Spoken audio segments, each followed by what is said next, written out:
আওয়ামী লীগ আর এক দৈত্য দানবে পরিণত হয়েছিল। ইসলাম বিদ্বেষী মনোভাব, ভারতীয় আধিপত্যবাদের করাল গ্রাসের মধ্যে নিজেদেরকে আকৃষ্ট করে ফেলা, এর মধ্য দিয়ে বাংলাদেশকে এক অনিশ্চয়তার যাত্রার দিকে তারা নিয়ে গিয়েছে। এখন যৌবন যার, যুদ্ধে যাওয়ার শ্রেষ্ঠ সময় তার। যৌবন তারুণ্য আমাদেরকে নির্ধারিত কোনো ফ্রেমের মধ্যে আবদ্ধ হয়ে থেকে থাকতে দেয় না। তারুণ্য সম্মুখপানে অগ্রসরমান সকল বাধাকে ভম্বীভূত করে দিয়ে সামনে পথ নির্দেশ করার শিক্ষাই তারুণ্য দিয়ে থাকে। তারুণ্য জেগে থাকে একটা জাতির মধ্যে। তরুণদেরকে যতক্ষণ পর্যন্ত জাগ্রত রাখা যায়, সে জাতিকে কেউ তাদের পদলেহন করাতে পারে না।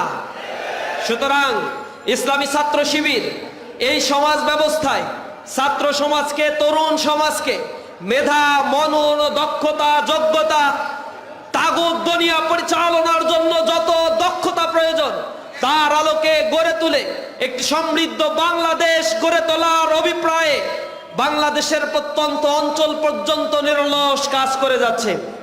এই কাজের অংশ হিসেবে ইসলামী ছাত্র শিবির ছাত্রদেরকে নিয়ে দক্ষতা উন্নয়নমূলক কার্যক্রম, সেবামূলক কার্যক্রম, একাডেমিক এক্সিলেন্সি ডেভেলপমেন্ট প্রোগ্রাম থেকে শুরু করে তাদেরকে রাজনৈতিক সচেতন করে গড়ে তুলে প্রতিটি ক্যাম্পাসের আঙিনা চাষাবাদের উপযোগী এই ছাত্র সমাজকে ইসলামী ছাত্র শিবির গড়ে তুলছে। প্রিয় উপস্থিতি, আমরা বর্তমান বাংলাদেশের প্রেক্ষাপটে এমন একটি সময় পার করছি যখন বাংলাদেশের এক সিদ্ধান্ত নেয়ার সুনিপুণ একটি বাংলাদেশ, একটি আদর্শিক একটি সমাজ ব্যবস্থা, ইনসাফের কাঠামোতে এই সমাজকে গড়ে তোলার এক সুবর্ণ সুযোগ আমাদের কাছে এসেছে। এই সময়টা এত গুরুত্বপূর্ণ।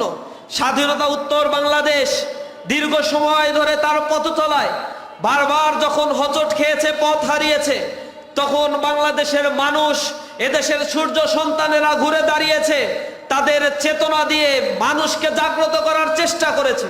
কিন্তু দুর্ভাগ্য, দুর্নীতিগ্রস্ত স্বজনপ্রীতি মানুষেরা এদেশের মানুষকে ভুল পথে বারবার পরিচালিত করেছে। এদেশে ব্রিটিশ বেনিয়াদের দাসত্ব থেকে মুক্তির জন্য বাংলার মানুষ দীর্ঘ সময় ধরে লড়াই সংগ্রাম করেছে। এদেশের স্বাধীন সুলতানি আমলগুলো স্বাধীনভাবে যেভাবে মানুষেরা বসবাস করত, এই সময়ে মানুষদেরকে দাসত্বের শৃঙ্খলে আবদ্ধ করে রাখার জন্য ইঙ্গ হিন্দু মৈত্রী করে জাতির মধ্যে এক বিভাজনের রেখা টেনে দিয়েছিল এই ব্রিটিশরা। তারা মুঘল সম্রাটদের সামনে, সর্বশেষ মুঘল সম্রাটের সামনে তার দুই সন্তান, ছেলে সন্তান এবং এক কন্যা সন্তানের মাথা কেটে সকালের নাস্তার জন্য ট্রেতে করে তার সামনে উপস্থিত করিয়েছিল। এভাবে আমাদের শাসকদের লাঞ্ছিত করে চিরস্থায়ীভাবে আমাদেরকে দাসত্বের বন্ধনে আবদ্ধ করার জন্য ব্রিটিশ বেনিয়ারা আমাদের স্বাধিকার, আমাদের সকল প্রকার প্রাপ্তি থেকে আমাদেরকে তারা বঞ্চিত করেছিল। এর বিরুদ্ধে 1947 সালে জনতা জেগে উঠেছিল, তাদের বিরুদ্ধে প্রশাসন করেছিল। বিনিময়ে বেরিয়ারা পালিয়ে গিয়ে আমাদের এই ভূখণ্ড মুক্ত হয়েছিল। 47 পরবর্তী যে চেতনা নিয়ে এই দেশ স্বাধীন হয়েছিল, এই ভূখণ্ড তাদের স্বাধিকার ফিরে পেয়েছিল, তা মাত্র 23 বছরের ব্যবধানে কিছু দুষ্ট রাজনীতিবিদদের প্ররোচনা, আধিপত্যবাদের করাল গ্রাসে আবার আমাদের সেই স্বাধীনতার সূর্য অস্তমিত হয়েছিল। এই সূর্যকে আবার জিয়ে রাখার জন্য নিজেদের স্বাধীনতার লড়াইয়ে 1971 সালে এই দেশের আপামর জনতা জীবন দিয়ে লড়াই করেছিল। অথচ 1947 সালে এই বাংলাদেশের স্বাধীনতার পক্ষে তখন বাংলার মুসলমানেরা, বাংলার জনতা তাদের ভয়েস রেইজ করেছিল। তখন বাংলাদেশকে স্বাধীন করার ক্ষেত্রে যারা এখানে ভূমিকা রেখেছিল, স্বাধীনতার বিপক্ষে যারা অবস্থান নিয়েছিল, তারা হচ্ছে ভাই বল্লভভাই প্যাটেল, জওহরলাল নেহেরু আর গান্ধী সাহেব। তারা তিনজন মিটিং করেছিল। সেই মিটিংয়ে তারা ঘোষণা দিয়েছিল ভারতীয় জাতীয়তাবাদের ভিত্তিতে বাংলাদেশকে বঙ্গভঙ্গের সেই রেখার অধীনে 1905 সালে যেই বঙ্গভঙ্গ হয়েছিল, সেই বঙ্গভঙ্গের সীমারেখার ছকের মধ্যে রেখে ভারতীয় জাতীয়তাবাদের ভিত্তিতে একটি প্রদেশ হিসেবে বঙ্গপ্রদেশকে আমরা রাখতে চাই, আমরা দেখতে চাই। এই অবস্থানের পরিপ্রেক্ষিতে যখন তাদের কড়াকড়ি অবস্থান ছিল, তখন এর এগেইনস্টে বাংলার সাধারণ জনতা, মুসলিম জনতা তেরে উঠেছিল। তারা গর্জন দিয়ে বলেছিল যে না, আমরা স্বাধীনতা চাই, আমরা আর কারো গোলামি আর দাসত্বের জিঞ্জিরে আবদ্ধ থাকতে চাই না। তখন আমাদেরকে দাসত্বের বন্ধনে আবদ্ধ করার জন্য চেষ্টা করেছিল। সেই সময় 1947 সালে এই বাংলা স্বাধীনতা অর্জন করে, কিন্তু তাদের কুচক্রিতার কারণে এই বাংলা স্বাধীনতা অর্জন করতে পারে নাই। যার অনিবার্য পরিণতিতে 1971 সালে লাখ লাখ মানুষকে রাস্তায় নামতে হয়েছে, জীবন দিতে হয়েছে।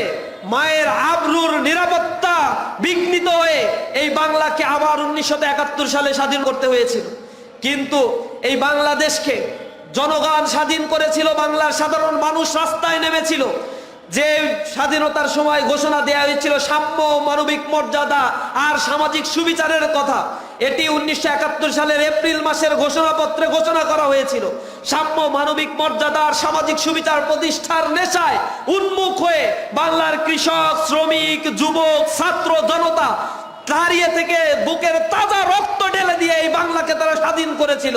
1971 সালের স্বাধীনতা পরবর্তী ভারতপন্থী একটা দল বিদেশে যারা মুক্তিযুদ্ধ চলাকালীন সময়ে যারা বন্দী ছিল, বাংলাদেশের মুক্তিযুদ্ধে যারা অংশগ্রহণ করে নাই, তারা এসে পরবর্তীতে যখন আমরা দেখলাম এই দেশের রাজনীতিতে কর্তা ব্যক্তি হয়েছে সেই শেখ মুজিবের নেতৃত্বে, যখন তারা 1972 সালে একটা সংবিধান রচনা করেছিল, সেই সংবিধানে সাম্য, মানবিক মর্যাদা আর সামাজিক সুবিচারকে তারা ভুলণ্ঠিত করে এই কথাগুলো তারা উঠিয়ে দিয়ে তারা একটা সংবিধান তাদের মতো করে রচনা করলো। সেই সংবিধান জনগণের উপরে চাপিয়ে দিল। 2 বছর যেতে না যেতে তাদের দৌরত্ব দেশের মধ্যে এক অস্থিতিশীলতা তৈরি করা, লুটপাটের স্বর্গরাজ্য তৈরি করা, ভারতকে কোটি কোটি টাকা এনাম প্রদান করার মধ্যে দিয়ে এই দেশকে এক দেউলিয়া দেশে পরিণত করেছিল। তাদের দুর্নীতি, স্বজনপ্রীতির কারণে 1974 সালে এক দুর্ভিক্ষ তৈরি হয়েছিল। সেই দুর্ভিক্ষে মানুষ না খেতে পেয়ে অর্ধ ভোজন করে দিনাতিপাত করতে গিয়ে অনেক মানুষ সেখানে মৃত্যুবরণ করেছিল। অনিবার্য এক পরিণতিতে 1975 সালে শেখ মুজিবের মৃত্যু হয়। মানুষ তখন স্বস্তির নিঃশ্বাস ফেলেছিল, কিন্তু এর পরবর্তীতে পরপর সেনা শাসন কয়েকবার এসে এদেশে স্বৈরতন্ত্র কায়েম করা হয়েছিল। এই স্বৈরতন্ত্রের মধ্য দিয়ে জাতি এক অনিশ্চয়তার ভবিষ্যতের প্রহর গুনছিল। এ থেকে তারা উদ্ধারের জন্য বারবার আল্লাহর কাছে দোয়া করছিল। অবশেষে 1990 সালে যখন সেই সময়টি আসলো, স্বৈরাচারের বিরুদ্ধে বুক চিতিয়ে দিয়ে মানুষ আবার রাস্তায় দাঁড়িয়ে গিয়েছিল। 1991 সালে যখন স্বৈরাচারের পতন হয়ে নতুন বাংলাদেশের স্বপ্ন দেখছিল মানুষ, তখন আবার নির্বাচনে একটা দল ক্ষমতায় এসে তারা মানুষের চাহিদা পূরণ করতে পারে নাই। সীমাহীন দুর্নীতি আর লুটপাটের রাজ্যে তারা পরিণত করেছিল এই দেশকে। এরপরে তাদের থেকে পরিত্রাণ পাওয়ার জন্য আওয়ামী লীগের উপরে মানুষ আস্থা রেখেছিল। আওয়ামী লীগ আর এক দৈত্য দানবে পরিণত হয়েছিল। ইসলাম বিদ্বেষী মনোভাব, ভারতীয় আধিপত্যবাদের করাল গ্রাসের মধ্যে নিজেদেরকে আকৃষ্ট করে ফেলা, এর মধ্য দিয়ে বাংলাদেশকে এক অনিশ্চয়তার যাত্রার দিকে তারা নিয়ে গিয়েছে।